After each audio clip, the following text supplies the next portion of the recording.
Setelah lapor atasan, akhirnya rencana William tetap disetujui. Sementara mereka mulai bersiap-siap, Sofia sudah tiba di terowongan bawah laut. Setelah ia terus-menerus memanggil, tak lama kemudian ia menemukan sosok Parker. Setelah membuka pagar besi di antara mereka dengan obeng, Sofia berhasil membawa kembali pacarnya ke platform sumur minyak. Saat itu, dua jet tempur lepas landas dan mencapai pusat kebocoran minyak. Di depan Sofia dan timnya, mereka menembakkan rudal ke laut. Parker pun segera menelepon atasannya. Usai tahu rencana itu, ia terdiam 1000 bahasa. Api hanya butuh kurang dari 5 menit untuk menjalar ke sini. Sama sekali tidak mungkin ada tim penyelamat yang bisa tiba dalam waktu sesingkat itu.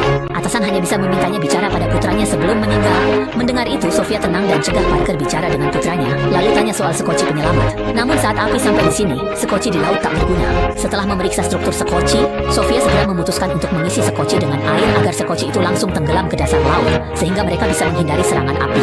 Tahu rencana Sofia, mereka langsung cari hidran di platform sumber minyak, pasang selang lalu masukkan ke sekoci. Kemudian di bawah komando Parker, mereka membuka 2 perangkat pengaman pada sekoci. Melihat air sekoci terus naik dan cahaya laut kian mendekat, Sofia pun segera menutup katupnya.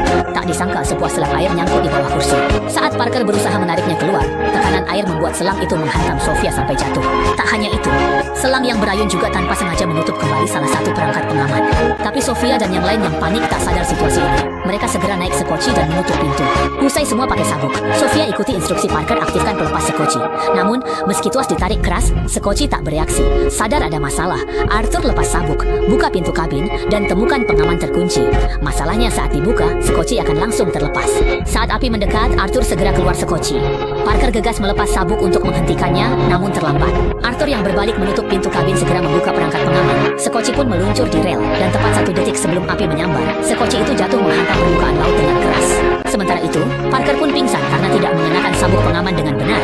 Setelah sekoci mulai stabil di dasar laut, Sofia segera menarik Parker ke permukaan air. Pada saat yang sama, Arthur yang masih berada di kilang minyak langsung dikelilingi kobaran api, dan seluruh anjungan pengeboran dengan cepat lenyap di telan cahaya api. Di dalam sekoci, setelah memastikan kekasihnya aman, Sofia memantau permukaan laut melalui jendela kemudi. Saat api mereda, Sofia menggunakan pegangan untuk menegakkan sekoci, lalu melepaskan oksigen dari kapsul penyelamat. Seiring meningkatnya tekanan udara di dalam kapsul, sekoci akhirnya muncul ke permukaan air.